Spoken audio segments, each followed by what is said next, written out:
C'était un matin comme les autres dans le pittoresque village anglais de Fernley Edge, un lieu de haies taillées, de brume matinale pâle et de ces ragots qui s'accrochaient à la fumée des cheminées. La ville bruissait de rumeurs, non pas de scandales ou de politique, mais de taffetas, de tulle et du mariage prochain d'Arabella Denholm, fille de la redoutable Lady Constance Denholm et héritière de la fortune de la draperie Denholm. La cérémonie devait se dérouler à Denholm Grange, la demeure ancestrale de la famille, et des promesses de grandeur flottaient dans l'air comme des voiles de mariée. La robe d'Arabella, une somptueuse création ivoire ornée de dentelles, belge, de manches ornées de perles et de délicates broderies à la main, faisait couler beaucoup d'encre dans le village depuis des semaines. Sa créatrice, une couturière discrète mais talentueuse nommée Elsie Harwood, avait été amenée de Londres sur l'insistance de Lady Denholm. Un talent importé, comme le disait un habitant du coin, car personne à Fernley Edge ne sait coudre pour la royauté. Mais ce matin-là, seulement 2 jours avant les noces, la tranquillité fut brisée. À 7h30 précises, Madame Gudjon, la gouvernante de longue date de Denholm Grange, hurla en découvrant le corps sans vie d'Elsie Harwood dans la petite salle de couture de l'aile est. La pauvre couturière fut retrouvée affalée sur la robe qu'elle était en train de peaufiner. Son aiguille encore enfilée, la tête affalée sur le tissu, le sang cramoisi se détachant sur la soie pâle. Un coupe-papier en argent, dont le manche était gravé des armoiries de la famille Denholm, dépassait de son dos. Lady Denholm arriva la première, l'expression dure et indéchiffrable. Arabella la suivit, pâle comme sa robe, tremblante de façon incontrôlable. Bientôt, arriva le Major Alastair Denholm, le futur marié et cousin de la mariée, dont l'air renfrogné habituel laissa place à une expression proche de la peur. Le personnel se rassembla rapidement, un groupe serré de visages marqués par la confusion, l'horreur et autre chose, la suspicion. L'inspecteur Brigham, agent de police locale, arriva avec une hâte admirable, mais une perspicacité moins admirable. En moins d'1 heure, la maison était scellée. L'inspecteur, bien que consciencieux, était dépassé. Une arme portant les armoiries de la famille, aucune trace d'effraction, et une femme morte sans ennemi apparent. Il s'agissait, déclara-t-il, d'un cambriolage tragique, probablement un vol raté, commis par un vagabond. L'affaire, assura-t-il à Lady Denholm, serait traitée rapidement. Mais ce ne fut pas rapide. Et, comme les événements le prouveraient, ce ne fut pas simple. À midi, un télégramme avait été envoyé. Et le lendemain matin, à 10 heures précises, une petite silhouette descendit de l'automobile à la gare de Fernley Edge. Vêtue d'un costume impeccable, de chaussures vernies et d'une moustache si précisément cirée qu'elle pouvait fendre l'air, Hercule Poirot arriva. Il marqua une brève pause, observant la campagne vivace et reniflant, comme pour sonder la moralité du village. « Un meurtre à la veille du mariage, murmura-t-il. C'est tragique. Mais ce n'est pas un hasard. Non. Une couturière ne dénoue pas son destin avec autant de désinvolture. » Poirot pencha la tête. Quelque part dans ce charmant petit hameau, quelqu'un avait semé le mensonge dans les coutures d'un mariage parfait. Et Poirot, comme toujours, allait le défaire, fil par fil. Denholm Grange se dressait tel un monument à la richesse anglaise d'antan. Toits à pignons, pierres, drapés de lierre et couloirs qui murmuraient des secrets à chaque pas. L'arrivée de Poirot fit des vagues non seulement parmi le personnel, mais aussi au sein même de la maison. Sa présence, si précise et délibérée, était comme un scalpel posé sur une plaie purulente, douce, silencieuse, mais infailliblement dirigée vers la vérité. Il fut accueilli par Lady Constance Denholm dans le salon, où les rideaux étaient tirés et l'atmosphère portait un parfum de formalité nerveuse. « J'ai demandé Scotland Yard », dit-elle d'un ton glacial, en désignant. « Un fauteuil recouvert de chintz. »« Mais oui, madame, » répondit doucement Poirot. Et, occupés à des affaires moins raffinées, ils ont envoyé Hercule Poirot à sa place. Une heureuse décision, je vous l'assure. Lady Denholm pinça les lèvres, mais acquiesça. Sa réputation de maîtresse était légendaire. Ses serviteurs prétendaient qu'elle pouvait rafraîchir une tasse de thé d'un simple regard. « Je suppose que vous souhaitez parler à toutes les personnes présentes ce soir-là. » dit-elle sèchement. Nous étions 7. Poirot inclina la tête. Mais bien sûr, la boucle doit être bouclée avant que la déduction puisse commencer. Bientôt, le salon devient un théâtre d'observation. Arabella Denholm, la future mariée, était assise recroquevillée sur le canapé, telle une poupée de porcelaine brisée. Sa voix était à peine audible, et ses yeux, cernés de rouge, fixèrent la cheminée comme si elle pouvait remonter le temps. Major Alastair, Denholm, le marié et cousin aîné d'Arabella de 10 ans, se tenait raide près de la fenêtre. Ancien officier, son discours saccadé et son regard perçant lui donnaient l'air d'un homme habitué à commander, mais pas à interroger. Edith Rowley, la compagne de longue date et secrétaire personnelle de Lady Denholm, était perchée, sur une chaise d'angle, ses aiguilles à tricoter sur les genoux, sans jamais les déplacer. Son regard perçant, cependant, ne manquait de rien. Monsieur Félix Margrave, associé des Denholm, était arrivé de Londres quelques jours plus tôt pour examiner les comptes du mariage, bien que sa réputation suggérait des intérêts bien au-delà des grands livres. Cheveux lisses, boutons de manchette polis, et un sourire narquois qui trahissait à peine le chagrin. Dr Leonard Breese, le médecin de famille, avait été appelé immédiatement après la découverte. Il était resté à proximité, même si Poirot remarqua la légère sueur qui perlait sur ses tempes chaque fois que le mot « meurtre » était prononcé. Mademoiselle Sibylle Tran, l'amie d'enfance et demoiselle d'honneur d'Arabella, s'accrochait à une tasse de thé tremblante et regardait Poirot avec un mélange d'admiration et de terreur à peine dissimulé. Et bien sûr, les serviteurs Madame Gudjon, la gouvernante, et le jeune Matthew, le valet de pied, tous deux loyaux à l'excès, avaient déjà été interrogés par l'inspecteur Brigham. Poirot leur parlerait à nouveau, mais en temps voulu. Poirot croisa les mains. « Voyez-vous, mes amis, quand les fils sont emmêlés, il faut d'abord les identifier un par un. Ce n'est qu'alors que nous pourrons tisser un lien à partir de ce chaos. » Lady Denholm semblait impatiente. « Vous voulez reprendre les interrogatoires ?» Il sourit. « Non, madame. Pas d'interrogatoire. Des conversations. » Poirot se leva. L'air sembla changer tandis qu'il s'avançait vers le couloir. « Un par un, je vais vous parler à tous. Et en chacun de vous, dit-il doucement, il y a quelque chose que vous gardez, n'est-ce pas ?» Le silence retomba dans la pièce. Poirot, avec une attitude délicate, sortit sans attendre son accord. Le couloir de Denholm Grange était bordé de portraits d'ancêtres sévères, dont les yeux peints semblaient observer Poirot passer. Le silence était pesant, à l'exception du léger claquement de ses chaussures vernies sur le parquet en chêne ciré. Rien ne pressait. Le détective belge avait appris depuis longtemps que la patience, plus que la hâte, permettait de découvrir la vérité.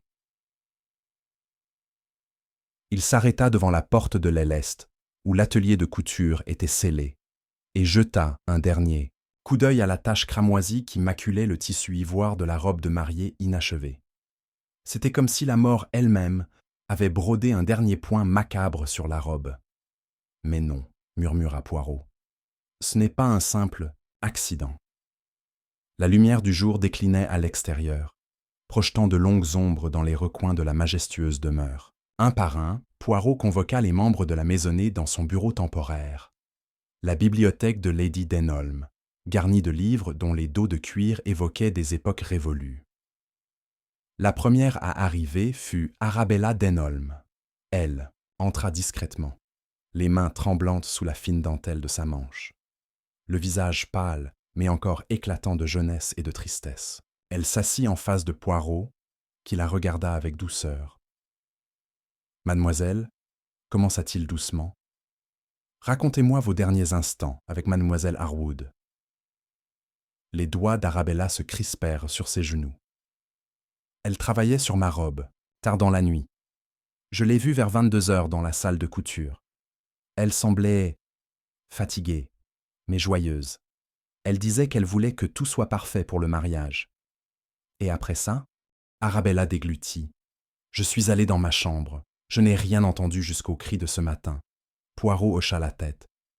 Y avait-il quelqu'un d'autre qui avait des raisons de voir mademoiselle Harwood ce soir-là? Arabella hésita, son regard se tournant vers la fenêtre. Je ne sais pas. J'ai seulement vu le major Alastair lui rendre visite brièvement. Il parlait à voix basse. Ah, les yeux de Poirot pétillèrent.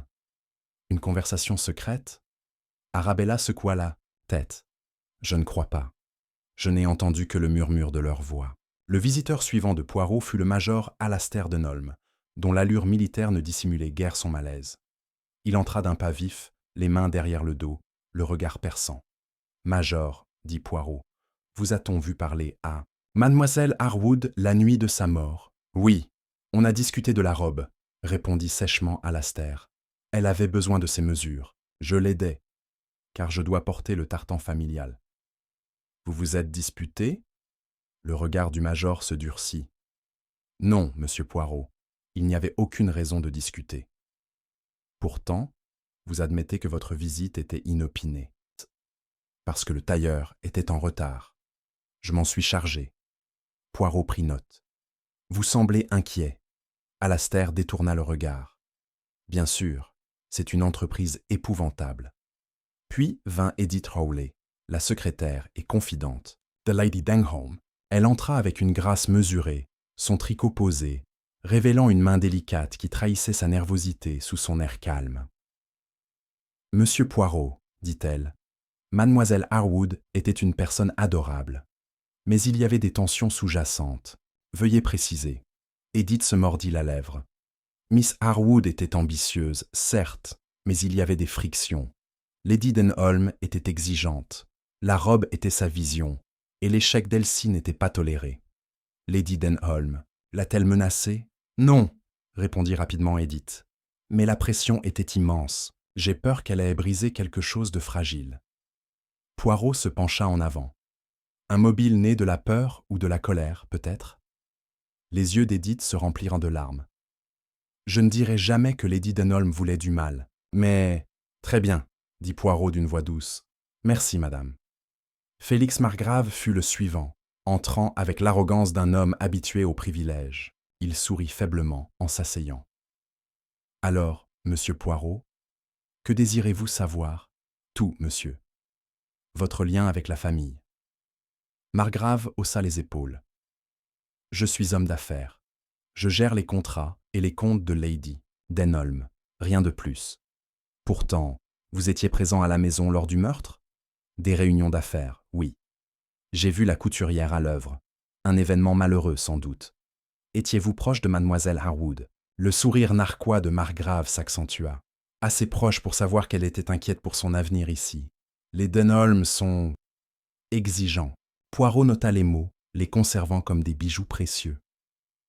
Le médecin de famille, le docteur Léonard Brice, arriva avec son calme habituel, mais Poirot détecta un tremblement sous la surface. « Docteur, commença Poirot, quelle est la cause de la mort de mademoiselle Harwood? Blessure au couteau dans le dos, près du cœur, répondit Brice. Immédiate. Aucun signe de lutte, ce qui est curieux. En effet. Et l'attitude de mademoiselle Harwood la veille? Stressée, mais pas effrayée, répondit Brice. Je suis allé la voir pour un léger mal de tête. Elle a refusé les médicaments. Est-ce qu'elle a mentionné des problèmes? Non. Le regard de Poirot s'aiguisa. Et ses relations au sein de la famille? Professionnel, je n'ai constaté aucun conflit d'intérêts. Merci, docteur. Miss Sybil Tran, la plus proche amie d'Arabella, fut la dernière. Elle entra timidement, un mouchoir à la main. Je ne sais pas quoi dire, murmura-t-elle. Dis-moi ce que tu as vu. Sybil prit une inspiration. Elsie a été gentille, avec moi. Mais ce soir-là, je l'ai vue parler avec Félix Margrave. Il semblait tendu. Tendu? Tu as entendu ce qu'ils ont dit? Non, seulement quelques voix qui s'élevèrent brièvement. Puis le silence. Les petites cellules grises de Poirot commencèrent à s'agiter. La toile était complexe. Les domestiques furent interrogés séparément. Madame Gudjon était ferme dans sa loyauté, mais visiblement ébranlée. Elle rapporta n'avoir rien entendu, d'inhabituel, si ce n'est des bruits de patard dans la nuit près de la salle de couture. Matthew, le jeune valet de pied, était moins serein. Il avoua avoir vu le major Alastair quitter précipitamment l'Elest vers minuit. L'inspecteur Brigham, frustré par ce qu'il considérait comme la lenteur de Poirot, insista pour obtenir des résultats. « Il n'y a qu'un seul suspect ici », murmura-t-il d'un ton sombre. « Et bientôt, ce sera fini. » Mais le sourire calme de Poirot ne trahissait aucune hâte. À la tombée de la nuit, Poirot se tenait seul dans l'atelier de couture vide. La robe était là, telle qu'on l'avait laissée, symbole fantomatique de beauté et de mort mêlée. Le regard de Poirot se porta sur un petit morceau de dentelle accroché à l'ourlet. Un motif délicat qui ne faisait pas partie du tissu d'origine. Il fronça les sourcils. « Ce n'est pas une erreur ordinaire, » murmura-t-il. Le jeu avait commencé. Le lendemain des premières questions de Poirot, Denholm Grange était enveloppé d'une brume froide qui semblait s'infiltrer jusqu'au mur de la maison.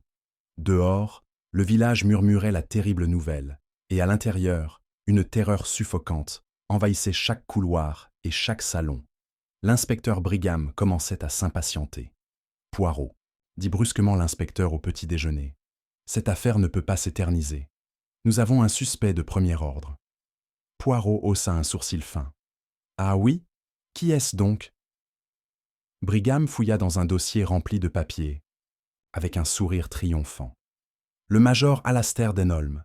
Nous avons des témoins qui le situent près des lieux du décès. Sa visite inexpliquée à la salle de couture tard dans la nuit, l'échange tendu entendu par mademoiselle Trent et son attitude évasive sont autant de signes de culpabilité. » Poirot sirota lentement son thé, savourant sa délicate amertume.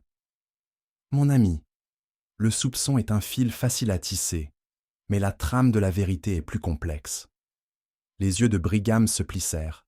« Alors, que proposez-vous? Laisser un meurtrier en liberté? Nous verrons bien, » dit doucement Poirot. Le major fut convoqué une nouvelle fois pour interrogatoire. Il paraissait calme, mais visiblement tendu, la rigidité de son allure militaire commençant à s'effriter. « Major, » commença Poirot, « vous admettez avoir rendu visite à Miss Harwood tard dans la soirée. Oui, j'aidais simplement à prendre les mesures. Le tailleur n'était pas encore arrivé, et je voulais m'assurer que la robe était parfaite. Votre voix tremble quand vous évoquez cette visite. Pourquoi, s'il vous plaît ?» Les yeux d'Alastair s'assombrirent. « Parce que je savais à quel point elle était stressée. Elle craignait la colère de Lady Denholm, et je souhaitais l'encourager. C'est tout. Et pourtant, tu as quitté la salle de couture brusquement. »« Oui, j'ai reçu un télégramme urgent de Londres. Vous pouvez vérifier cela auprès de la famille. » Poirot hocha la tête, prenant note. « Et votre relation avec mademoiselle Harwood? Étiez-vous proche ?» Le major hésita. « Pas plus qu'un gentleman ne devrait l'être. » L'inspecteur Brigham se pencha en avant. « Mais vous avez oublié de mentionner votre dispute avec Félix Margrave plus tôt dans la semaine. Pourriez-vous m'expliquer ?» Alastair serra les dents. « Margrave est un homme aux mœurs douteuses. Je l'ai confronté à propos d'irrégularités financières dans l'entreprise familiale. C'est tout. » Poirot étudia le visage du major. Un motif d'animosité, peut-être, mais pas de meurtre. Après l'interrogatoire, Poirot se retira dans ses quartiers pour réfléchir. Son esprit fonctionnait comme une machine finement réglée, assemblant des fragments pour en faire un tout. De l'autre côté du hall, l'atmosphère se tendait, tandis que les murmures circulaient dans la maisonnée. Les domestiques échangèrent des regards furtifs, et même Lady Denholm semblait perturbée. La première rupture eut lieu lorsque Matthew, le valet de pied, demanda à parler à Poirot en privé. « Monsieur, » dit le jeune homme nerveusement, « il y a quelque chose que je n'ai pas dit à l'inspecteur Brigham. » Les yeux de Poirot brillèrent. « Vas-y. » Matthew déglutit. « Cette nuit-là, j'ai aperçu M. Margrave près de la salle de couture peu avant minuit. Il semblait agité, faisant les 100 pas comme s'il attendait quelqu'un. » Poirot hocha la tête pensivement. « Merci, Matthew. C'est très utile. » Fort de cette nouvelle information, Poirot décida de parler à nouveau avec Félix Margrave. Margrave l'accueillit avec un sourire forcé. « Monsieur Poirot, à quoi me vaut cette visite ? » « Vous avez été vu près de la scène du crime à une heure suspecte, » dit Poirot, observant attentivement la réaction de l'homme. Le sourire de Margrave s'estompa. J'étais en train de vérifier les comptes du mariage. Les finances de Denholm sont précaires, vous comprenez? Et la dispute avec le major Denholm. Un simple désaccord, répondit rapidement Margrave. Les affaires sont souvent tendues. Poirot l'observa attentivement. Vous attendiez mademoiselle Harwood? Margrave plissa les yeux. J'étais inquiet pour son travail. Les retards dans la préparation des robes pourraient gâcher tout l'événement. L'as-tu confronté? Seulement pour inciter à la hâte. Mais pas de menace? Aucune menace. Pourtant, Poirot détecta un malaise subtil dans la posture et le ton de Margrave. À mesure que la journée avançait, l'enquête de Poirot semblait de plus en plus pointée vers Margrave. Cependant, les pièces du puzzle ne s'emboîtaient pas parfaitement. Pendant ce temps, des nouvelles de Londres arrivaient par télégramme, un événement surprenant. L'avocat de Lady Denholm informait qu'une importante somme d'argent avait été retirée du compte fiduciaire de la succession Denholm quelques heures après le meurtre. Poirot rassembla une fois de plus la maisonnée. « Ce retrait, commença-t-il, n'a pas été autorisé par Lady Denholm. » Des halètements résonnèrent. « Monsieur Margrave, poursuivit Poirot, en tant que conseiller financier de la famille, vous étiez au courant de cela. » Le visage de Margrave pâlit. « Je n'avais aucune connaissance d'une telle transaction. » Le regard de Poirot se durcit. « Tu devrais peut-être reconsidérer ta décision. » À ce moment-là, la porte de la bibliothèque s'ouvrit brusquement. Madame Gudjon entra, essoufflée. « Il y a eu un vol, » annonça-t-elle. « La somme manquante a été volée en espèces dans le coffre-fort privé de Lady Denholm. » Le choc parcourut la pièce. Poirot leva le doigt. « Cela change la nature de notre enquête. » L'inspecteur Brigham s'empressa de sécuriser les lieux. Margrave était désormais accusé non seulement de meurtre, mais aussi de détournement de fonds. L'atmosphère s'épaissit de suspicion. Margrave fut arrêté pour interrogatoire, et la maisonnée se prépara à l'inévitable. Pourtant, Poirot resta calme, son comportement toujours aussi soigné. Ce soir-là, alors que la maison était plongée dans l'obscurité, Poirot se tenait devant la cheminée, contemplant la toile emmêlée. « Mais non, murmura-t-il. La vérité n'est pas si simple. Il faut suivre les fils avec attention. » Le premier suspect avait été appréhendé, mais l'intuition de Poirot lui inspirait la prudence.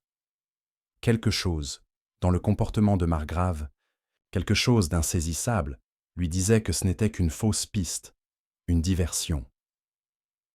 Dans les heures calmes précédant l'aube, Poirot se retira dans sa chambre, son esprit vivant avec les petites cellules grises au travail. Un meurtrier se cachait parmi eux, caché sous des couches de tromperie, attendant le moment idéal pour frapper à nouveau. Et Poirot était prêt. La nuit s'épaississait sur Denholm, grange, enveloppant ses majestueuses salles d'ombre. La maisonnée était agitée. Murmures et regards inquiets marquaient l'atmosphère inquiète. L'arrestation de Félix Margrave avait déstabilisé tout le monde, mais le calme impénétrable de Poirot demeurait un pilier au milieu du chaos. « Mon ami, » dit l'inspecteur Brigham en se penchant vers lui lors d'une conférence nocturne, « nous tenons notre homme. Margrave a avoué le détournement de fonds et a été retrouvé près de la scène du crime. L'affaire est donc classée. » Poirot secoua doucement la tête. « Non, non, Brigham, l'aveu de vol n'équivaut pas à une culpabilité de meurtre, et les preuves, comme vous le dites, sont circonstancielles. Nous devons enquêter plus en profondeur. » Les yeux du détective brillaient d'une lueur calculatrice. Maintenant commence le véritable défi, le jeu de l'esprit. Tôt le lendemain matin, Poirot organisa une réunion de famille dans le salon. La tension était palpable, tandis que chacun prenait place, les regards nerveux.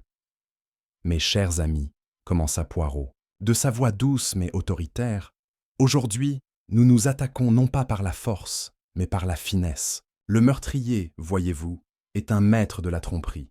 Il se croit malin, caché derrière des mensonges. » Il s'arrêta, son regard balayant la pièce, se posant tour à tour sur chaque visage. « Pour éclaircir cela, je parlerai à chacun d'entre vous en privé, en observant non seulement vos paroles, mais aussi votre comportement.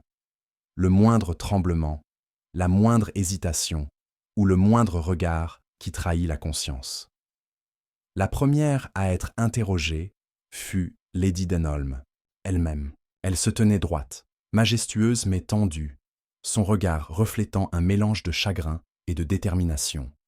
« Lady Denholm, dit Poirot, vous avez beaucoup souffert. Dites-moi, avez-vous remarqué quelque chose d'inhabituel dans les jours qui ont précédé la mort d'Elsie » Lady Denholm pinça les lèvres. La couturière était assidue, mais la pression de la perfection pesait lourdement sur elle. Il y eut des moments de frustration, et peut-être de peur. Las, peur ?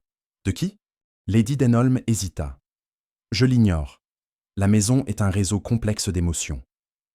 Poirot hocha la tête, remarquant le léger tremblement dans ses doigts alors qu'elle serrait un mouchoir.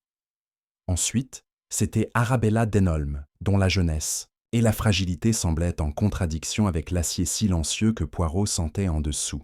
« Arabella » demanda doucement Poirot. « Et le major Alastair, comment décririez-vous son humeur ces derniers jours ?» Le regard d'Arabella vacilla. Il était distant, préoccupé. Je craignais qu'il ne soit perturbé par quelque chose au-delà. « De la robe ? Et tu t'es confié à lui ?»« Non, ce n'était pas un homme avec qui partager de telles inquiétudes. » Les yeux de Poirot se plissèrent. Pourtant, il était près de la salle de couture la nuit du meurtre ? Oui. L'interrogatoire s'est porté sur Edith Rowley, dont le sang-froid s'est légèrement brisé sous le regard intense de Poirot. « Mademoiselle Rowley, dit-il, vous avez évoqué des tensions entre Lady Denholm et Miss Harwood. Qu'avez-vous observé exactement ?» Edith déglutit. « Lady Denholm est une femme exigeante. Elsie craignait de la décevoir. Les arguments n'étaient pas bruyants, mais tranchants. Un soir, j'ai entendu Lady Denholm dire « La perfection n'est pas une option. » Et comment Elsie a-t-elle réagi ? Des excuses murmurées, mais il y avait une dureté dans ses yeux par la suite. Les doigts de Poirot se croisèrent. Une étincelle de ressentiment ? Peut-être, admit Edith. Félix Margrave fut le suivant. Bien que détenu, il bénéficiait d'une liberté limitée pour participer à l'interrogatoire. « Monsieur le Margrave, dit doucement Poirot, votre présence à la maison, vos relations avec la famille, tout cela est sous surveillance. Dites-moi, pourquoi n'avez-vous pas signalé la disparition des fonds plus tôt ?» Le visage de Margrave s'assombrit. « Je l'ignorais jusqu'à récemment. Je n'avais aucune raison de soupçonner un vol. Et vos sentiments envers Miss Harwood ?» La voix du Margrave baissa. Elle était indispensable aux préparatifs. Je n'avais aucun grief personnel. Poirot observa une lueur de malaise traverser le visage de l'homme. Le major, toujours dans l'attente de son sort, fut à nouveau interrogé. Le ton de Poirot était doux, mais inquisiteur. « Major, parlez-moi de votre relation avec Félix Margrave. » La mâchoire d'Alastair se crispa. « C'est un homme dont je me méfie. Sa cupidité menace la famille. Et avec Miss Harwood, que du respect. C'était une travailleuse assidue. Et pourtant vous vous êtes disputé, un désaccord sur les finances. » Poirot prit note des mots. L'interview finale a été réalisée avec Sibylle Tran, dont le comportement timide dissimulait une conscience aiguë. « Mademoiselle Tran, dit Poirot, vous avez été témoin de tensions entre Mademoiselle Harwood et Monsieur Margrave.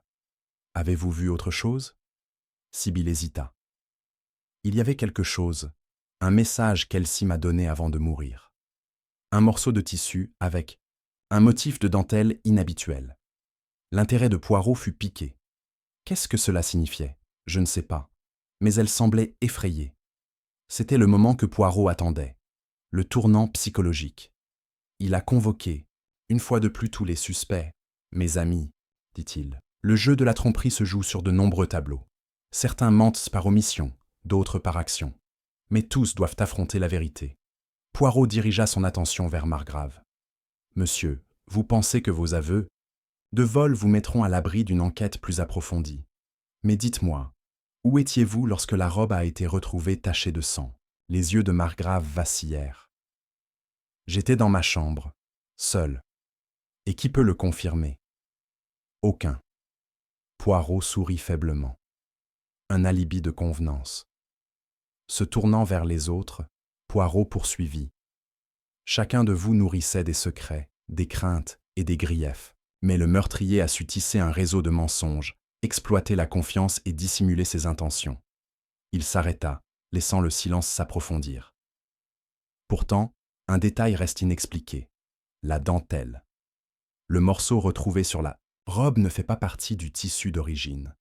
Les yeux se déplacèrent avec inquiétude. Cette dentelle, dit doucement Poirot, est un message, un signal laissé par la victime elle-même. Soudain, Arabella halta. « Elle vient de la collection de ma mère, murmura-t-elle. Cette dentelle qu'elle chérissait plus que tout. » Les yeux de Poirot pétillèrent. Exactement. Et qui avait accès à cette collection? La main de Lady Denholm se porta à sa gorge, la couleur quittant son visage. Poirot poursuivit. « Le meurtrier est parmi vous, et il cherchait à en impliquer un autre. Le vol d'argent était une diversion. » Il tourna son regard vers l'inspecteur. « Ne vous laissez pas tromper par les apparences. » Brigham fronça les sourcils mais ne dit rien. Alors que la soirée avançait, Poirot se retira dans sa chambre, seul avec ses pensées. Le jeu psychologique avait véritablement commencé. Les suspects étaient inquiets. Leur façade soigneusement construite laissait apparaître des fissures. L'esprit de Poirot travaillait sans relâche, rassemblant les motivations, observant les réactions et se préparant à livrer la vérité, finale et inévitable. Car dans le monde du meurtre, ce n'est pas l'arme, ni la blessure, mais l'esprit derrière l'acte qui s'avère décisif. Le lendemain matin, un froid inhabituel s'installa dans Denholm Grange, comme s'il s'infiltrait jusqu'au plus profond de ses entrailles. La brume persistait sur les haies du jardin, et un silence pesant régnait sur la maison. On aurait dit que les murs eux-mêmes retenaient leur souffle, attendant le prochain coup. Poirot se réveilla en sursaut, un sentiment de malaise le rongeant. La nuit avait été agitée, peuplée de rêves fragmentés de dentelles et d'ombres. Il s'habilla rapidement et descendit le grand escalier d'un pas mesuré. Les domestiques vaquaient tranquillement à leurs occupations, mais une tension sourde se lisait dans leurs regards. « Monsieur Poirot !» s'éleva une voix haletante dans le hall. C'était Sibylle Tran, le visage pâle et tiré. Il y a eu un autre incident. Le regard perçant de Poirot croisa le sien. « Dites-moi tout, mademoiselle. » Sibylle déglutit, tremblant légèrement. Dans l'aile et près de la bibliothèque, Monsieur Matthew, le valet de pied, a été retrouvé inconscient. Le médecin craint qu'il ait été agressé. Les petites cellules grises de Poirot s'éveillèrent. « Montrez-moi tout de suite. » Ils se précipitèrent vers l'aile est, où Matthew était allongé sur une chaise longue, un tissu pressé contre sa tempe. Sa respiration était régulière, mais ses yeux s'ouvraient péniblement. « Que s'est-il passé ?» demanda doucement Poirot en s'accroupissant à côté de lui. La voix de Matthew était rauque. « Je venais signaler quelque chose à l'inspecteur. J'ai vu une silhouette bouger près du bureau. Quand j'ai appelé, ils m'ont frappé et ont pris la fuite. » Le regard de Poirot s'aiguisa. « Avez-vous reconnu cette personne ?» Matthew secoua faiblement la tête. « Non, mais j'ai entendu la voix de Lady Denholm, puis quelqu'un d'autre qui argumentait d'un ton dur. » L'esprit de Poirot s'emballa. Une attaque contre un témoin, signe que le meurtrier était désespéré. Le médecin arriva peu après et conseilla du repos à Matthew, mais il était clair que l'incident avait profondément ébranlé la maisonnée. Poirot fit immédiatement appeler l'inspecteur Brigham. « Ce n'est pas une simple coïncidence, » dit gravement Poirot. « Le meurtrier souhaite réduire au silence ceux qui pourraient révéler la vérité. » Brigham fronça les sourcils. « Alors, qui d'autre sait ce que Matthew a vu ?» Poirot se tapota le menton d'un air pensif. « Seulement ceux qui étaient dans la maison à ce moment-là, chacun avec ses propres secrets. » Plus tard dans la matinée, Poirot convoqua une réunion d'urgence de la maisonnée.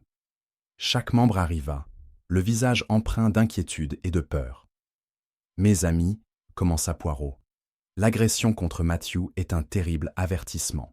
Le meurtrier est prêt à commettre d'autres crimes pour dissimuler sa culpabilité. » Il se tourna vers Lady Denholm. « On vous a entendu lors d'une dispute ce soir-là » Ses mains tremblaient légèrement. « Oui, j'ai confronté Félix Margrave au sujet de l'argent disparu. Il a tout nié. Et qui d'autre était impliqué? Lady Denholm hésita, puis dit doucement « Arabella ». Un silence stupéfait s'abattit sur la salle. Arabella pâlit. « Mère, je voulais seulement te protéger. » Les yeux de Poirot brillèrent. « La protection peut prendre de nombreuses formes, mademoiselle, mais la vérité doit éclater. » Il a ensuite interrogé chaque suspect sur l'endroit où il se trouvait au moment de l'attaque de Matthew. Alastair a déclaré qu'il était dans la salle de billard, s'entraînant seul. Margrave a affirmé qu'il était dans son bureau, en train de trier des papiers. Edith Rowley a affirmé qu'elle s'occupait du jardin. Et Sybil Tran a insisté sur le fait qu'elle était dans sa chambre, en train de préparer du courrier. Poirot a soigneusement noté les alibis, mais a trouvé de petites incohérences dans leur récit, de subtils changements dans le contact visuel et le ton qui laissait entrevoir plus qu'une simple nervosité. À mesure que la journée avançait, Poirot se retira dans son bureau, examinant à nouveau les preuves. Il examina attentivement le morceau de tissu mentionné par Sibylle, la dentelle, complexe et délicate, dont le motif était connu pour être unique à la collection personnelle de Lady Denholm. Une révélation soudaine le frappa. Il a convoqué Lady Denholm et Arabella. « Madame, mademoiselle, dit-il en brandissant la dentelle, ceci n'est pas un indice ordinaire, c'est un message, une signature. » Les lèvres de Lady Denholm s'entr'ouvrirent de surprise. « Mais qui pourrait utiliser un signe aussi personnel pour tromper ?»« Exactement, » répondit Poirot. « Le meurtrier souhaite vous impliquer, madame, ou l'un de vos proches. » Il se tourna vers Arabella. Et pourtant, l'origine de la dentelle place le crime dans un cercle de connaissances intimes. La voix d'Arabella n'était qu'un murmure. Serait-ce quelqu'un ayant accès à la collection? Poirot hocha lentement la tête. En effet, le meurtrier est rusé, mais même les plus rusés commettent des erreurs. Soudain, un vacarme éclata devant la fenêtre du salon. La maisonnée se précipita vers la source du vacarme, où Matthew venait de reprendre suffisamment de force pour parler. « Je m'en souviens maintenant », s'exclama-t-il faiblement. « J'ai vu Arabella se disputer avec Félix la nuit du meurtre. Ils étaient désespérés. À cause de l'argent, de la propriété. Le visage d'Arabella s'empourpra de colère et de peur. « Ce n'est pas vrai.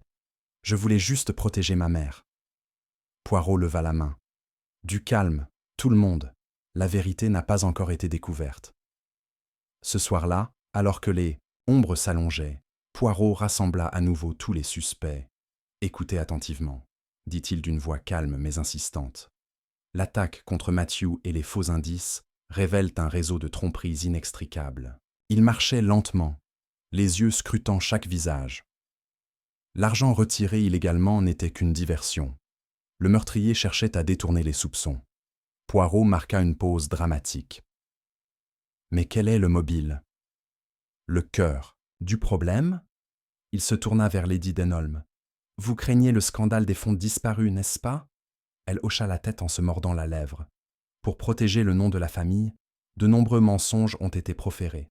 Mais les secrets, tels les fils d'un tissu, finissent par se défaire. Et la dentelle?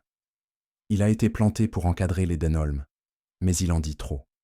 Les yeux de Poirot se fixèrent sur Félix Margrave. Votre désespoir vous a conduit à commettre des crimes qui vont au-delà du vol. Mais l'agression contre Matthew révèle un côté plus sombre. Le sang-froid du Margrave se brisa. J'ai fait ce qu'il fallait pour sauver ma position. L'effondrement du domaine nous ruinerait tous. Pourtant, le prix est trop élevé, dit doucement Poirot. Avant que la tension ne puisse monter davantage, un cri soudain a percé la pièce. Sybil Tran se tenait sur le pas de la porte, pâle comme la mort.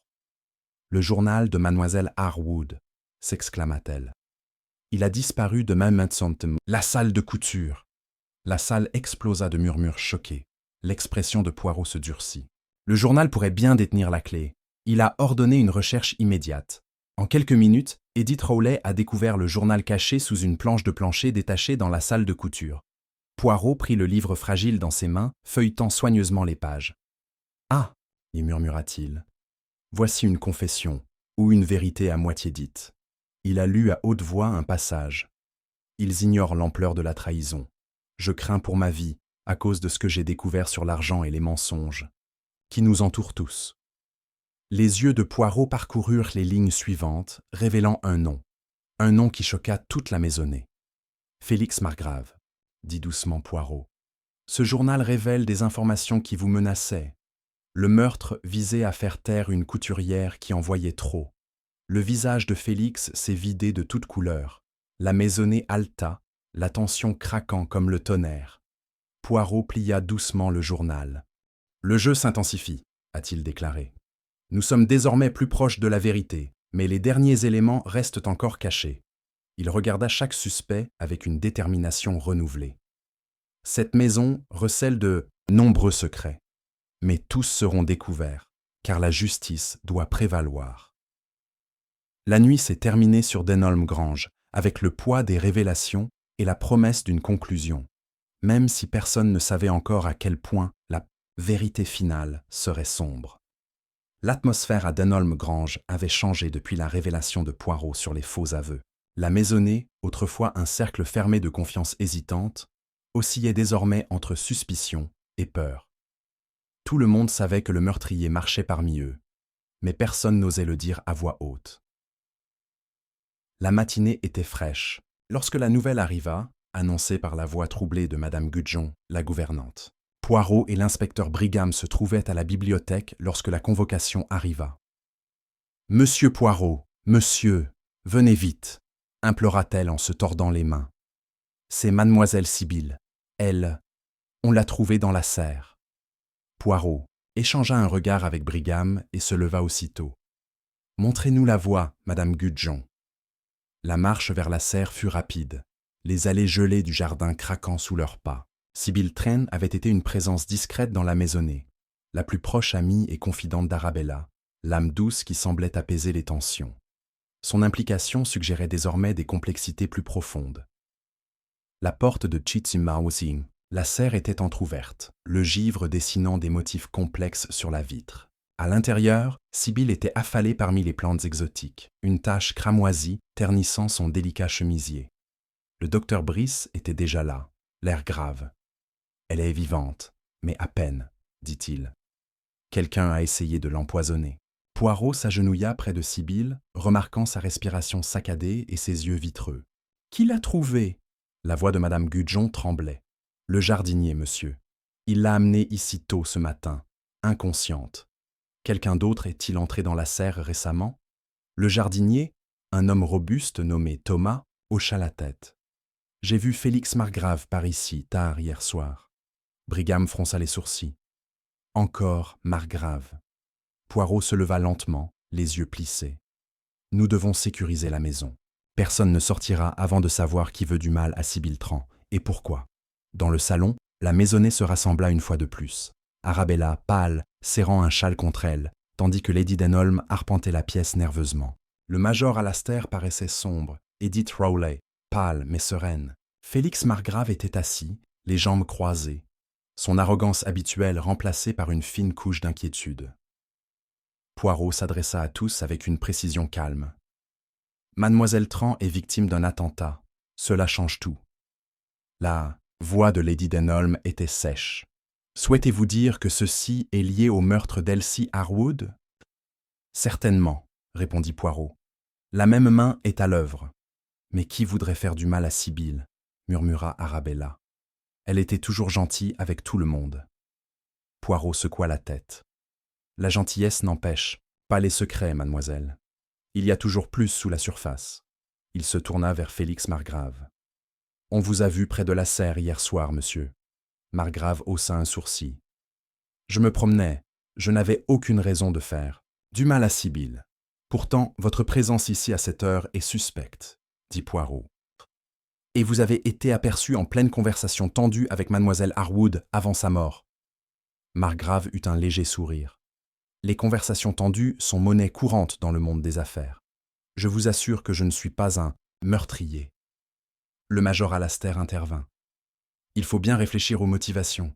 Sibylle en savait long sur la maisonnée, peut-être trop. » Poirot hocha la tête. « En effet, monsieur. Et sa tentative de meurtre suggère qu'elle a été réduite au silence pour empêcher toute nouvelle révélation. » Edith Rowley baissa les yeux, les doigts tremblants. Sibylle s'est confiée à moi une fois. Elle s'inquiétait de quelque chose, mais elle ne voulait pas dire quoi. La voix d'Arabella se brisa. Est-ce que ça pourrait être lié à la robe, au mariage ou à autre chose? Le regard de Poirot s'assombrit. Ce n'est pas seulement la robe ou le mariage qui est en jeu. Il y a des liens cachés, de vieux griefs et de nouvelles trahisons. L'inspecteur Brigham, qui observait discrètement, prit soudain la parole. Nous avons trouvé autre chose dans la serre. Il sortit un petit carnet relié en cuir de la poche de son manteau et le tendit à Poirot. Le détective l'ouvrit avec précaution, parcourant du regard les pages à l'écriture délicate. Les notes contenaient des pensées intimes, des fragments de conversation, de soupçons et de craintes que Sibylle avait consignés. Poirot lut à haute voix un passage. « J'ai peur que le passé nous rattrape tous. La vérité derrière cette robe est plus sombre qu'on ne le pense. Elle-ci avait peur, et maintenant, moi aussi. » Poirot referma lentement le carnet. C'est un indice crucial. Sibylle était en train de percer un secret que quelqu'un souhaitait désespérément garder secret. Ah! La pièce devint silencieuse, le poids du mystère devenant plus lourd. La voix de Lady Denholm était un murmure. Quel secret? Poirot la regarda fixement. C'est ce que nous devons découvrir, madame. Mais soyez-en sûre, la réponse ne réside pas dans le hasard, mais dans le réseau complexe des passions et des peurs humaines. Alors que la maisonnée était aux prises avec cette nouvelle menace, Poirot sentait ses petites cellules grises s'agiter à plein régime. Il ne s'agissait plus seulement de démasquer un meurtrier, mais de mettre au jour une conspiration qui menaçait de les consumer tous.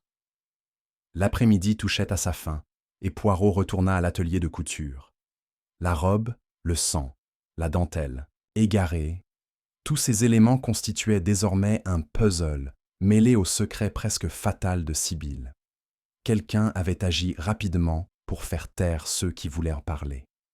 Il pressa les doigts l'un contre l'autre, les yeux brièvement fermés. La vérité est cachée, mais elle ne peut pas rester éternellement. Dehors, le vent murmurait à travers les branches nues, comme si la nature elle-même attendait que justice soit rendue.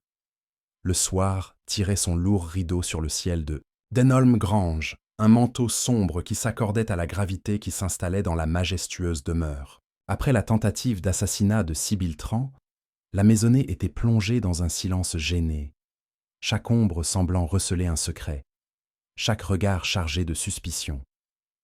Dans la lumière vacillante du salon, Hercule Poirot était assis, seul, son regard perçant parcourant le carnet relié en cuir récupéré dans la serre.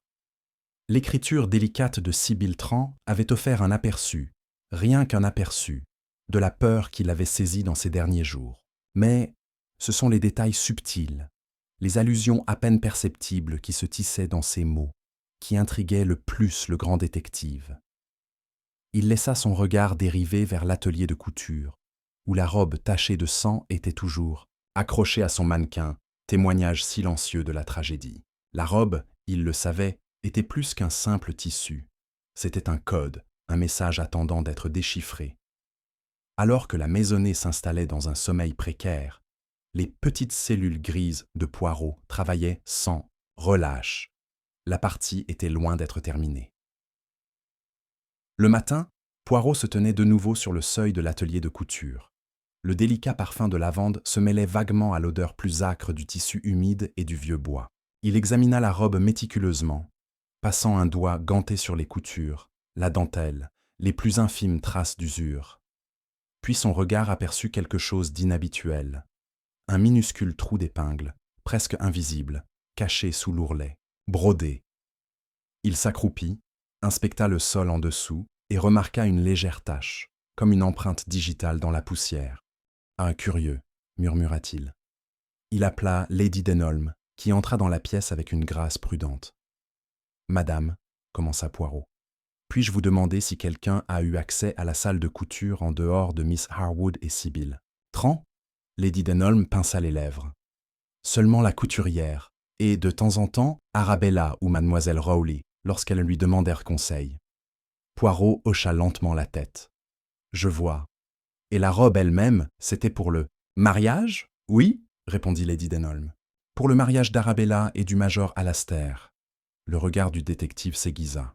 « Dites-moi, madame, y a-t-il eu des événements inhabituels lors des essayages ?» Lady Denholm hésita, puis admit. Miss Harwood était troublée. Un après-midi après une visite de M. Félix Margrave.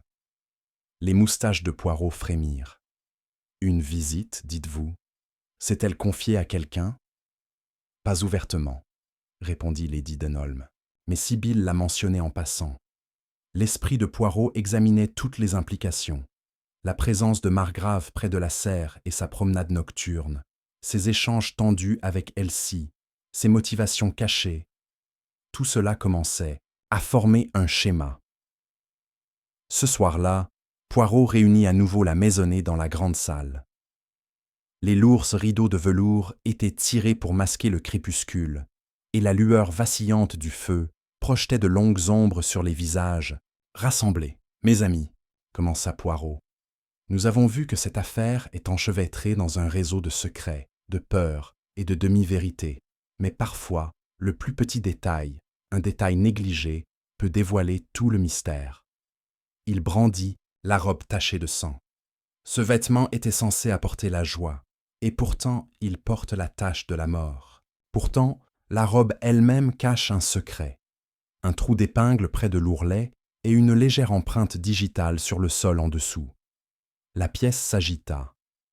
Poirot poursuivit. « Je pense que la robe servait de message ou d'avertissement. Le trou d'épingle suggère que quelqu'un a délibérément placé quelque chose ou l'a enlevé. L'empreinte digitale, elle aussi, n'appartient ni à la vagabonde ni à la couturière. » Lady Denholm fronça les sourcils. « Alors, à qui appartient-il » Les yeux de Poirot pétillèrent. « Telle est la question, madame. Mais la clé ne réside pas seulement dans la tenue, mais dans les personnes qui en ont eu l'occasion et le mobile. » Il se tourna vers le major Alastair. « Major, votre implication avec Arabella est évidente. Mais avez-vous remarqué quelque chose d'inhabituel dans la maison depuis votre arrivée ?» Alastair échangea un regard avec Arabella, qui détourna le regard. « Seulement, la tension monte. Mais j'ai remarqué l'insistance de M. Margrave sur les affaires et ses fréquentes rencontres secrètes avec Mademoiselle Rowley. » Poirot hocha la tête, pensif. « Mademoiselle Rowley, votre nom a été mentionné à plusieurs reprises.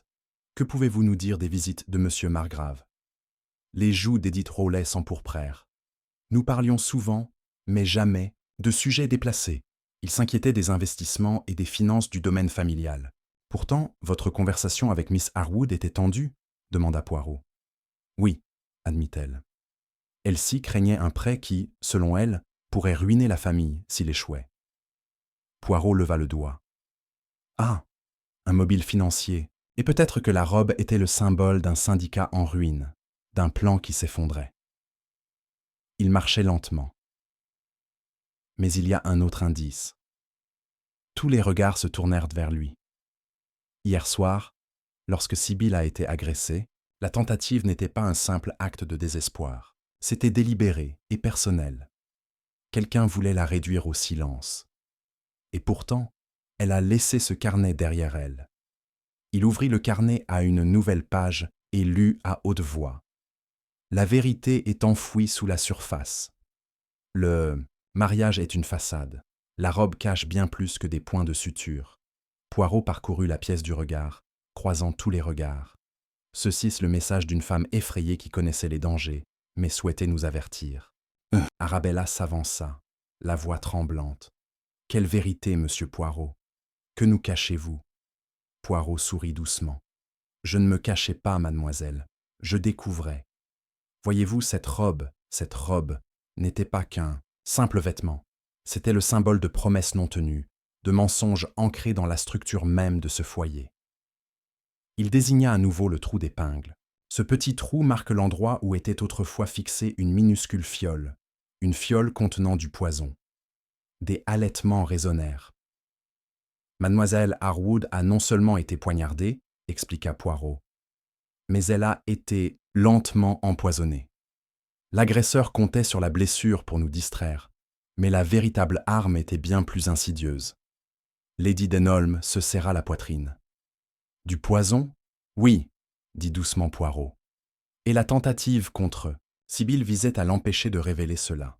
Il fit les 100 pas. Qui parmi vous a eu les moyens et l'opportunité de glisser du poison dans la robe?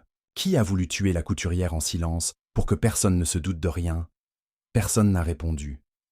Poirot leva la main. Il est temps que la vérité éclate. L'indice caché est le suivant.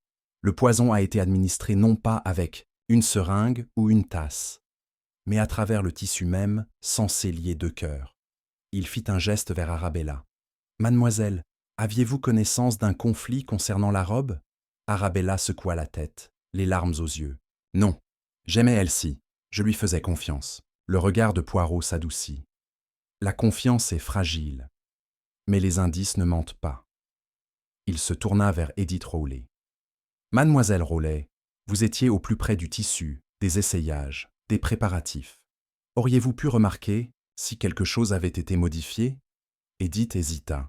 « Maintenant que tu le dis, il y a eu un moment où j'ai trouvé la dentelle différente, plus rigide qu'avant. J'ai attribué cela à un nouveau fournisseur. » Poirot eut un léger sourire. « Ah, mais le poison nécessiterait un vecteur, quelque chose qui touche la peau. » Il s'approcha de la fenêtre et contempla le paysage qui s'assombrissait. Et la personne qui savait cela était la couturière elle-même, ou celle qui fournissait le tissu. Félix Margrave, souffla Lady Denholm. « Oui, » répondit Poirot. Les affaires de M. Margrave débordaient peut-être le cadre financier et touchaient à des domaines plus obscurs. La tension était palpable. La voix de Poirot baissa. « Demain, j'examinerai les tissus et les fournisseurs. La vérité est plus proche qu'on ne l'imagine. » Tandis que la maisonnée se dispersait, Poirot s'attarda près de la robe. L'indice caché était désormais clair, un indice invisible pour l'observateur occasionnel, mais indéniable pour l'œil attentif. Il se murmura.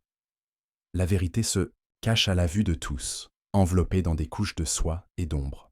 Dehors, le vent soupirait à travers les arbres, un écho lugubre de secrets qui n'avaient pas encore été révélés. Le salon de Wilmer Crescent était étouffant, mais pas à cause de la chaleur. C'était la tension qui picotait la peau et qui donnait l'impression que même les rideaux de dentelle étaient chargés de pensées inexprimées. L'horloge ornée sur la cheminée sonnait 7 heures du soir, précisément l'heure indiquée par Poirot. Ils étaient tous présents. Lady Portia Greystow, hautaine et pâle, était assise près de la fenêtre, les mains gantées serrées sur ses genoux. Son attitude était celle d'une femme déterminée à maintenir sa supériorité, même si son regard trahissait une panique, sourde. À côté d'elle se tenait M. Julian Ash, le dramaturge, impeccablement vêtu, l'expression indéchiffrable, à l'exception d'un léger tressaillement de la mâchoire. Mademoiselle Nora Vale, l'apprentie de Coraline, était assise, raide, les yeux rougis, refusant de croiser le regard de qui que ce soit. En face d'elle se tenait Daniel Lafarge, le frère de Coraline dont elle était séparée, les bras croisés et le menton levé en signe de défi. L'inspecteur Garot se tenait près de la cheminée, les bras croisés, observant Poirot avec un mélange d'irritation et de curiosité réticente. Hastings, toujours aussi respectueux, se tenait près de la porte, son carnet sous le bras, attendant. Poirot se tenait au centre de la pièce, les mains soigneusement jointes devant lui.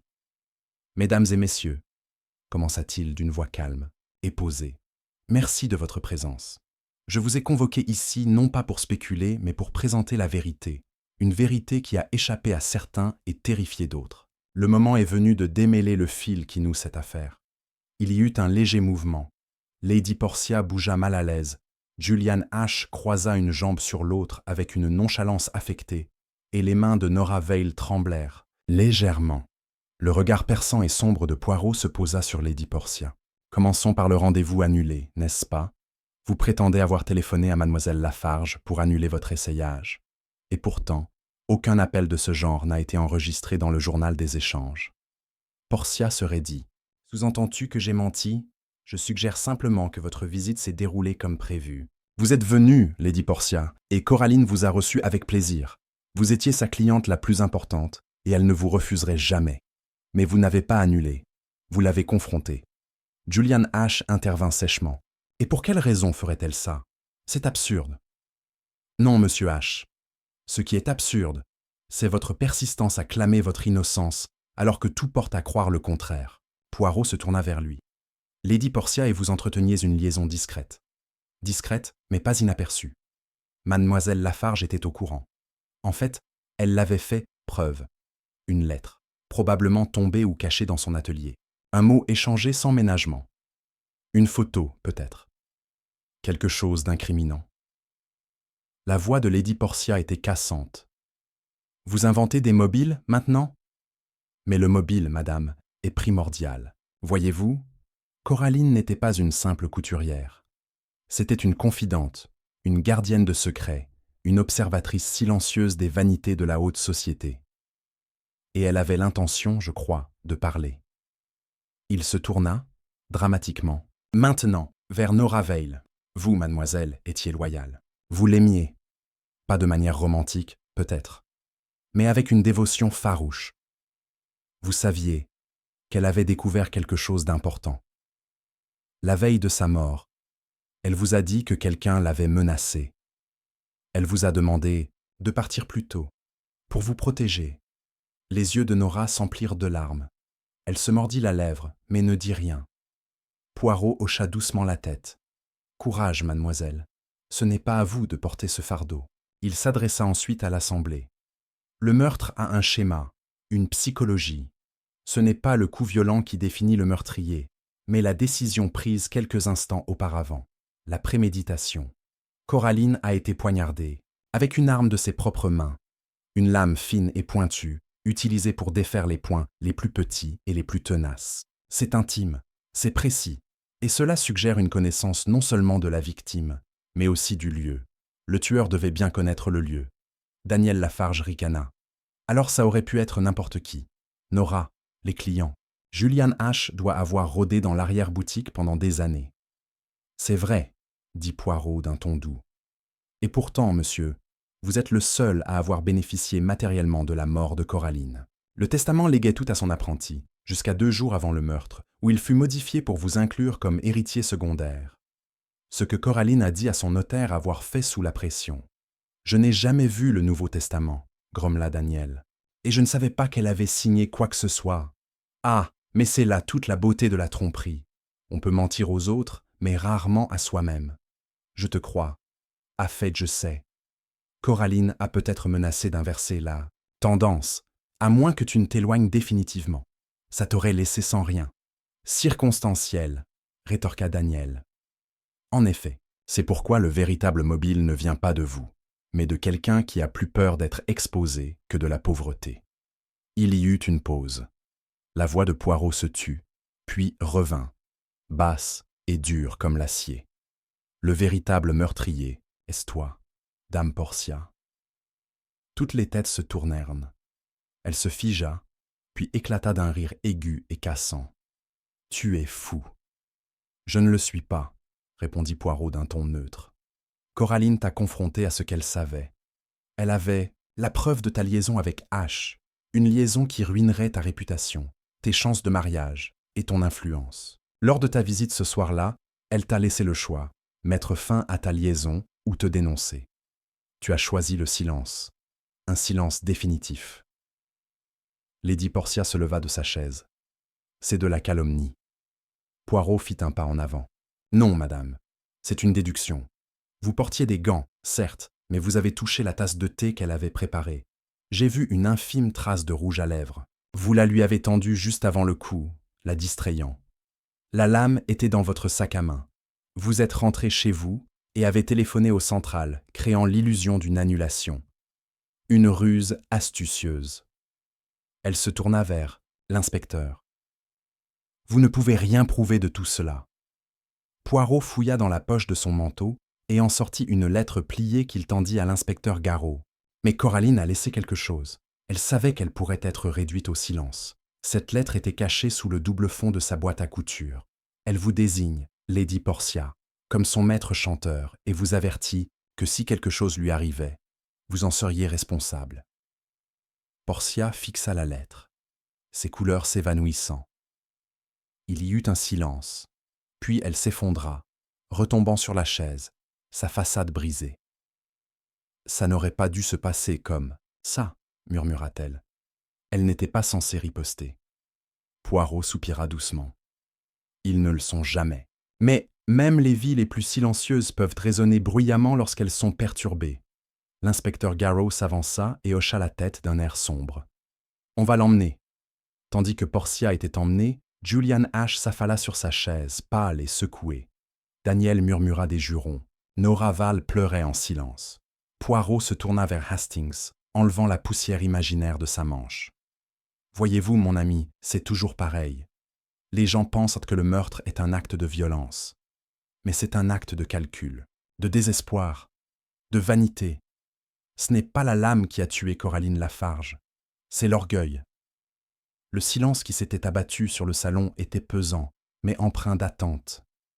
Tous les regards étaient rivés sur Hercule Poirot, qui se tenait au centre, tel un chef d'orchestre prêt à donner le crescendo final. La vérité, si longtemps enfouie dans les ombres et les demi-vérités, était désormais à sa portée. Il n'allait pas perdre une seule seconde. « Mesdames et messieurs, » commença Poirot d'une voix calme mais autoritaire, « l'histoire de la mort de mademoiselle Coraline Lafarge est tissée de fils de jalousie, de tromperie et de peur. Mais c'est aussi une histoire de courage.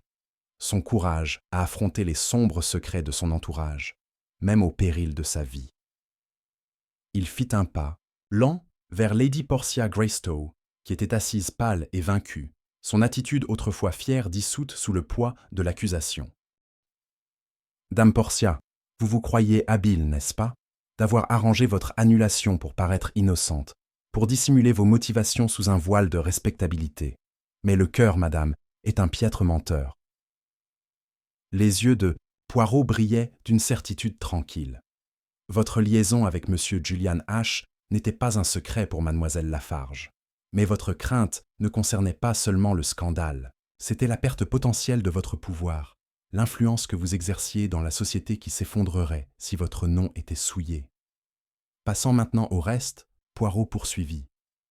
Coraline n'était pas une simple couturière, c'était une gardienne de secrets et de confidences.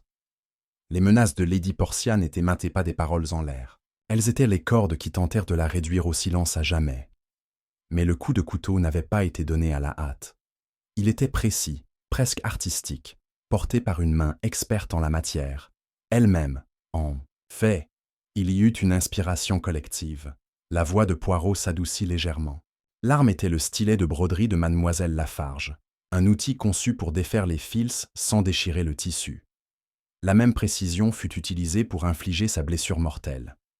Une seule personne savait utiliser cet outil avec une précision aussi redoutable, mademoiselle Nora Vale. Un halètement parcourut la pièce. Nora Vale, les yeux écarquillés par le choc, secoua la tête. « Non, monsieur Poirot, vous avez tort. Je l'aimais comme une sœur. Je ne... » Poirot leva, doucement un doigt, faisant signe au silence. « Ah, mais le cœur ne mesure pas toujours la vérité. Nora, vous étiez présente la nuit du meurtre. Vous êtes venue à la boutique comme indiqué, et vous avez trouvé Lady Portia déjà là, agressive et désespérée. » Nora retint son souffle. « Je me cachais dans l'arrière-salle. Je les ai entendus se disputer. Lady Portia a menacé de tuer Coraline, mais je n'ai pas vu le couteau. »« Exactement, » dit Poirot. « Vous n'avez pas vu le couteau, car vous ne l'avez pas manié. Votre rôle était plus subtil. » Il se tourna vers l'inspecteur. « Monsieur Garrow, rappelez-vous les traces de fil trouvées sur les gants que Lady Portia portait ce soir-là, de la soie très fine, teinte d'un vert profond. Des fils n'appartenant pas à la boutique, mais un tissu unique porté par Nora pendant la journée. Lady Portia a dû les prendre sur les gants de Nora lors d'une bagarre ou après un échange. » Les yeux de Lady Portia brillèrent de panique. Poirot poursuivit. « Vous avez tenté d'imputer le meurtre à Lady Portia, mademoiselle Vale, parce que vous souhaitiez la protéger, tout en luttant contre vos propres peurs. Mais votre culpabilité ne réside pas dans le meurtre lui-même, mais dans votre complicité. » Nora regarda Poirot, les larmes aux yeux. « Qu'est-ce que tu racontes? Que vous ayez contribué à couvrir les crimes de Dame Portia par loyauté ou par peur. Mais la vérité, aussi complexe soit-elle, finira toujours par éclater. » Poirot fit alors face à Daniel Lafarge, qui fronça les sourcils. « Vous, monsieur, étiez en colère contre le succès de votre sœur, n'est-ce pas? Vous êtes revenu, exigeant ce que vous pensiez être votre héritage légitime, et vous avez essuyé son refus. Mais vous ne l'avez pas tué. Votre haine était forte, mais pas mortelle. Daniel grogna. Pourquoi ne pas le dire clairement? Qui a fait? Tu la tueras alors? Poirot sourit faiblement. C'est précisément ce que je vais vous révéler, monsieur. Il s'arrêta, laissant la pièce se remplir d'un silence haletant. La nuit du meurtre, Lady Portia Greystow est entrée aiguille, et avec une arme cachée dans son sac à main, elle confronta Coraline au sujet de sa liaison avec monsieur H et de la menace de dénonciation. Dans la bagarre qui suivit, Coraline tenta de se défendre avec son stylet brodé. Lady Portia le lui arracha des mains et, dans un moment de désespoir, l'enfonça dans l'épaule de Coraline. Un frisson parcourut le corps de Lady Portia. Cependant, continua Poirot, le coup fatal n'a pas été porté par Lady Portia, mais par une main plus inattendue. Il tourna à nouveau son regard vers Nora Vale. Nora, après l'agression initiale, tu es entrée dans la pièce et, prise de panique, tu as saisi le stylet et l'as replongé dans Mademoiselle Lafarge, non par malveillance, mais par peur et confusion. Tu pensais mettre fin à ses souffrances ou la faire taire pour de bon, mais tu as scellé son destin. Nora haleta et secoua la tête. Non, jamais. Le regard de Poirot s'adoucit. Pourtant, les preuves, le sang sur vos gants, votre présence sur les lieux et les fibres uniques retrouvées sur les gants de Lady Portia indiquent votre implication. Nora s'effondra en sanglots. Poirot se tourna de nouveau vers le groupe. Ainsi, le meurtre n'était pas l'œuvre d'une seule personne, mais une terrible tragédie née de la peur, du désespoir et d'une loyauté mal avisée. Deux femmes mêlées, dans la mort, l'une mue par le pouvoir, l'autre par la panique. L'inspecteur Garot s'avança et hocha lentement la tête. « Je vais recueillir les déclarations nécessaires. » Poirot fit face à Hastings, qui était resté silencieux jusqu'à présent. « Mon ami, qu'en penses-tu » Hastings expira. « C'est terrible, tant de gens pris dans un filet de secrets et de mensonges. Mais c'est logique. La passion, la peur, la loyauté, tout cela s'imbrique. » Poirot esquissa un léger sourire. « Exactement, Hastings. Le meurtre est rarement l'œuvre de monstres. Le plus souvent, il est la conséquence de l'ordinaire, la fragilité et l'erreur humaine. » Tandis que les invités étaient emmenés, Poirot s'attarda un moment, regardant le métier à broder vide toujours perché sur son support. « Pauvre Coraline, murmura-t-il. C'était une femme qui tissait la beauté à partir de fils, et pourtant, elle ne pouvait échapper à l'âpreté de la nature humaine. » Hastings posa une main sur l'épaule de son ami. « Penses-tu que justice sera faite » Poirot hocha la tête. La justice n'est pas toujours prompte, mais elle est inévitable. Les petites cellules grises y veilleront. Et sur ce, Hercule Poirot se détourna de Wilmer Crescent. Son esprit se tournant déjà vers l'aube se levait doucement sur Wilmer, Crescent tandis qu'Hercule Poirot se tenait de nouveau dans l'atelier de couture, qui avait été le théâtre de tant de troubles. La douce lumière illuminait les tissus raffinés, les vêtements à moitié finis et les outils discrets du métier de couturière, désormais témoins silencieux d'une histoire de trahison et de perte. Hastings était à ses côtés, l'ami, fidèle qui avait suivi chaque étape de l'enquête avec une curiosité patiente. « Mon ami, » commença Hastings, « tout semblait si compliqué au début, mais tes petites cellules grises ont fait des merveilles. Pourtant, je me surprends à méditer sur le poids de tout cela. 2 vies perdues dans une telle tragédie. » Poirot hocha la tête solennellement. « Oui, Hastings, mais comme toujours, la vérité, aussi douloureuse soit-elle, doit être révélée. Ce n'est qu'alors que justice sera rendue et que la paix sera trouvée. » Il se tourna vers la fenêtre, où la ville se réveillait lentement. La chute de Lady Portia Greystow était inévitable. Son désir désespéré de protéger sa réputation et de maintenir ses illusions de contrôle l'a menée sur une voie sombre. Et l'implication de Nora Vale, fruit d'une loyauté mal avisée, a été le dernier fil d'une série de malheurs. Hastings jeta un coup d'œil à Poirot. « Tu crois qu'ils trouveront le pardon » Poirot sourit faiblement. « Le pardon, comme la justice, est un cheminement. Mais d'abord, il faut accepter. La loi suivra désormais son cours. Un léger coup interrompit leur rêverie. L'inspecteur Garot entra, papiers à la main. « Messieurs, les dépositions ont été recueillies. Les preuves sont irréfutables. Le rapport du coroner confirme la séquence que vous avez décrite, monsieur Poirot. Lady Portia et mademoiselle Vale seront toutes deux jugées. » Poirot inclina la tête. « Très bien. Maintenant, Hastings, laissons cet endroit derrière nous. » Alors qu'ils sortaient dans l'air matinal, l'agitation de Londres continuait sans se rendre compte de la tempête silencieuse qui s'était produite entre les murs de Needle and Bone. La justice apportera-t-elle vraiment la paix à la famille ? A demandé Hastings. Poirot s'arrêta, regardant pensivement la rue animée. La justice est un exercice d'équilibre, Hastings. Elle ne peut pas effacer le passé, mais elle peut façonner l'avenir. Et c'est là que réside l'espoir. Après, un dernier regard vers la boutique, Poirot descendit la rue, son esprit déjà concentré sur la prochaine énigme, le prochain murmure de mystère, attendant patiemment son arrivée. L'affaire était close, mais l'histoire de la fragilité humaine, des secrets et du courage persisterait, comme les fils, délicats d'une tapisserie de couturière, tissée à jamais dans la trame de la vie.